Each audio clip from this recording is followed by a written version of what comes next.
November চ্যালেঞ্জিংয়ের আজকে ১৯তম দিনে আমরা আইবিএস যাদের এম রয়েছে কখনো কষা, কখন নরম এবং এটা আসলে আপনি কোনো ধরনের রিপোর্টে কোনো কিছু ধরা পড়ে না। সেক্ষেত্রে আজকের টিপসটা আপনি ফলো করেন, তাহলে আশা করছি আপনার যেই প্রবলেমটা আছে এটা কিন্তু একটা ব্যালেন্স তৈরি করবে ইনশাল্লাহ।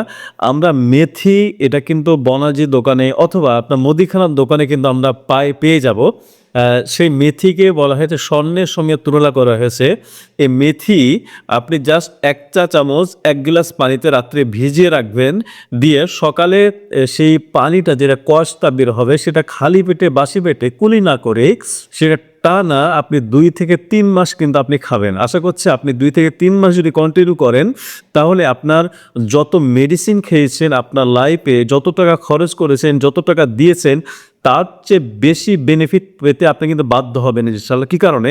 আমরা দীর্ঘদিন যাবৎ আপনার যে আইবিএস এম যারা রয়েছে, যারা কখনো কষা কখনো নরম, তাদেরকে আমরা এই ফর্মুলাটা দিয়ে আমরা কিন্তু ভালো কিন্তু একটা রেজাল্ট কিন্তু পাচ্ছি। বিধায় আপনাদের বলছি আপনারা এই ঘরোয়া টিপসটা আপনি ফলো করেন।